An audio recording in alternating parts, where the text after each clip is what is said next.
मेरा अपनी जन्मभूमि भारत माता और भारत की वीरांगनाओं को शत शत नमन।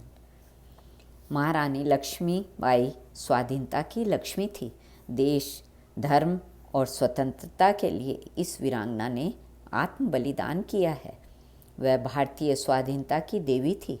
झांसी का किला स्वराज्य मंदिर है। स्वतंत्र जाति की बलिवेदी का भव्य महल है। कौन ऐसा हिंदुस्तानी होगा जिसकी नसों में इस वीर भूमि को देखकर बिजली न दौड़ जाए। इस पवित्र मंदिर के कण कण में स्वाधीनता का इतिहास छिपा है, जिसे पढ़ने के लिए वीर जाति भी ही समर्थ कही जा सकती है। किले की राज लक्ष्मी की अमर आत्मा अब भी सारे वातावरण को अपने सिंहनाद से कंपायमान करती हुई कहती सी जान पड़ती है, दिखती है। झांसी मेरी है, अपनी झांसी किसी को नहीं दूंगी। जो लेना चाहे आए, मैं उसे देख लूँगी। यह था उसकी स्वाधीनता का मूल मंत्र। यह था उसके स्वाभिमान का परिचय। कौन जानता था कि मरोपंत तांबे और सौभाग्यवती भागीरथी बाई की लाडली संतान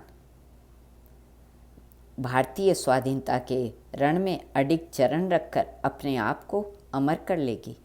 कौन जानता था कि बिठूर में नाना साहब के साथ खेलने वाली बालिका मनुबाई गंगाधर राव की राजरानी होगी। इतिहास को कहाँ पता था कि अभी नव दुर्गावती की कहानी से उसका अंग अंग रंग उठेगा।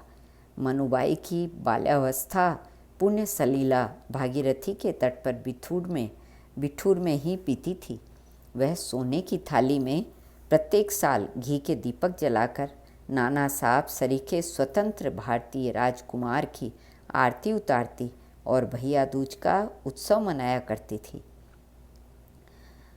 दीपकों की चमक और सुनहले आलोक में भारत का स्वर्ण युग उतर आया करता था। इस वीरांगना का जन्म कार्तिक कृष्ण 14 संवत 1811 में हुआ था। ज्योतिषियों ने भविष्यवाणी की थी कि संसार के इतिहास में इसका नाम सदा के लिए अमर रहेगा। मनु का बाल्यकाल बालक नाना साहब के ही साथ बीता। बाजीराव पेशवा ने इन दोनों की शिक्षा दीक्षा का उचित प्रबंध कर दिया था। प्राचीन शिक्षा प्रणाली के अनुसार लिखना, पढ़ना, शस्त्र अस्त्र चलाना, घोड़े पर चढ़ना इस वीर कन्या ने थोड़े दिनों में ही सीख लिया था। झांसी में उस समय गंगाधर राव राजा था। लक्ष्मीबाई का विवाह उन्हीं से कर दिया गया। झांसी की रानी होने के बाद उसे कभी बिठूर जाने का सौभाग्य नहीं मिला। रानी निसंतान थी। आनंदराव दामोदर नामक एक बालक को गोद लेने की बात पक्की हुई और गवर्नर जनरल ने स्वीकृति के लिए लिखा पढ़ी की गई कि दामोदर नामक बालक गोद ले लिया गया है। झांसी का राज्य तो पहले से ही अंग्रेजों का विश्वास पात्र होता चला आया था। लेकिन इस समय डलहौसी भारत के मानचित्र को लाल रंग से रंगने की चिंता में चूर था। रानी लक्ष्मीबाई की बात अनसुनी कर दी गई। इतिहासकार केनो ने लिखा है कि रानी का प्रयत्न व्यर्थ ही गया। झांसी राज्य गंगाधर की मृत्यु के बाद अंग्रेजी राज में मिला लिया गया और रानी तथा उसके दत्तक पुत्र के गुजारे के लिए थोड़ी सी पेंशन बांध दी गई। विधवा होने पर महारानी का जीवन एक पवित्र हिंदू नारी की तरह संयमित और नियमित हो गया। उसने अपना सारा ध्यान जप तप, नियम, पूजा पाठ और ईश्वर भक्ति में लगाया। नित्य कर्म से निवृत्त होकर वह तुलसी पूजन करती और दान धर्म आदि में व्यस्त रहती थी। महाभारत, भागवत, पुराण आदि सुनने में उसकी बड़ी रुचि थी। उसका जीवन पूर्ण वैराग्यमय हो गया। कुछ दिनों के बाद रानी ने धूमधाम से अपने दत्तक पुत्र दामोदर का उपनयन संस्कार किया। इसके लिए दत्तक के नाम जमा 7 लाख रुपयों में से 1 लाख सरकार ने मंजूर किया। राज हड़प लिए जाने पर भी अंग्रेजों के प्रति रानी का व्यवहार उत्तम ही रहा। उसने मन में कभी द्वेष या वैमनस्य के भाव न उठने दिए। फिर भी होनहार तो होकर ही रहता है। गोरों के सिर पर विनाश का भूत बैठ गया था। वे तो बहुत दूर का स्वप्न देख रहे थे। फिर भी नाना साहब, झांसी की रानी, तात्या टोपे आदि के रहते उनका मनोरथ सिद्ध होना यदि असंभव नहीं तो कठिन अवश्य था। डलहौसी की राज्य हड़प लेने की नीति से भारत के स्वतंत्र शासकों का पता चल गया कि किसी भी हालत में गोरों और फिरंगियों का विश्वास नहीं किया जा सकता। सब के सब असंतुष्ट थे। बगावत की तैयारी भीतर ही भीतर होने लगी। शिवाजी के वंशज और स्वाधीन भारतीय शासक नहीं चाहते थे कि कासिम बाजार और सूरत में घूम घूम कर खिलौने बेचने वाले सौदागर हमें अपने हाथों का खिलौना बना ले। उन्होंने इस शरारत की सज़ा देने की विधि सोची। इन विदेशियों को निकाल बाहर करने के लिए जोरदार प्रयत्न आरंभ हो गया। बारूद में आग लगने भर की देर थी। अंग्रेजी सेना के हिंदुस्तानी सैनिकों में असंतोष बढ़ गया था और उनके हृदयों में विद्रोह की आग सुलग रही थी। रानी लक्ष्मीबाई को इस नाटक में बहुत बड़ा काम करना था। उसे स्वाधीनता के इस महायज्ञ में बड़े से बड़ा आत्मत्याग और बलिदान करना था। इसमें कुछ भी संदेह नहीं कि रानी अंग्रेज़ों को निकाल बाहर करना चाहती थी। वह तो उसके लिए स्वाभाविक ही था, क्योंकि वह नाना साहब के साथ शिवाजी के राज्याधिकारी राजधानी बिठूर के स्वतंत्र वातावरण में पली थी। परंतु कुछ विद्रोही सरदारों और सेनापतियों की नीति और कार्यप्रणाली से उसे पसंद नहीं थी।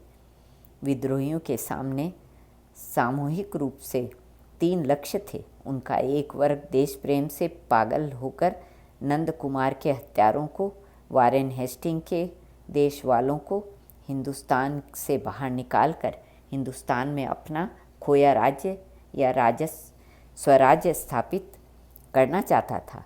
इस वर्ग में नाना साहब, महारानी लक्ष्मीबाई, कुंवर सिंह, बांदे का नवाब तात्या टोपे और अंतिम मुगल अधिपति बहादुर शाह थे। दूसरा वर्ग स्वराज्य स्थापना के साथ ही साथ केवल अंग्रेज़ों को ही नहीं, उनके हिंदुस्तानी सहायकों को भी मार काट कर तथा उनका राज्य हड़प कर भारत में भारतीयों का आधिपत्य चाहता था। इस वर्ग ने कुछ समझदारी से काम लिया। तीसरा वर्ग कुछ ऐसे शासकों, सैनिकों और लुटेरों का था जो केवल लूटपाट करना चाहता था और भारतीय स्वतंत्र आंदोलन से लाभ उठाकर अपने आप को दृढ़ और समृद्धिशाली बनाने के फेर में था। इस वर्ग की हार जीत का महत्व कुछ भी नहीं था।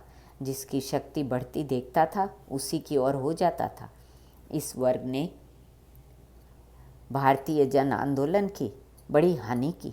इस वर्ग के एक सरदार नत्थे खां ने झांसी के किले को घेर कर रानी से 3 लाख रुपए मांगे। वह रुपए कहाँ से लाती? अंग्रेजों ने राज्य की संपत्ति पर पहले से ही हाथ साफ कर दिया था। फिर भी अपने मान और गौरव की रक्षा के लिए उसने सारे कीमती आभूषण नत्थे खां के हाथ में रख दिए। बाद में यह दुष्ट अंग्रेज़ों से मिल गया और उसने रानी पर विद्रोही होने का लांछन लगाया। अंग्रेज़ तो रानी से सशंकित थे ही। झांसी के दमन की तैयारी होने लगी। लक्ष्मी रणचंडी बन गई। विद्रोह का नया अध्याय आरंभ हो गया।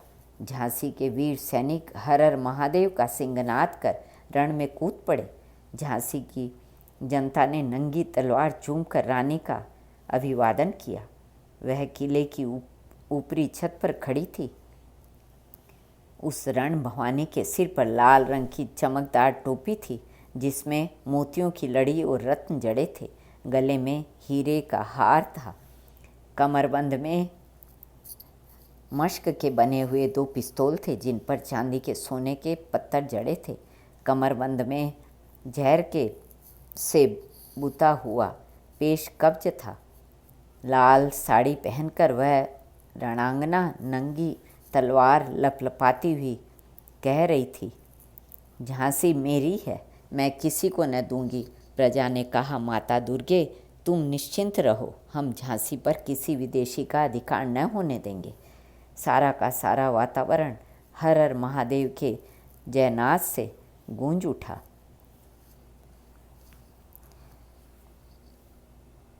शेष दूसरे भाग में। भारत माता की जय।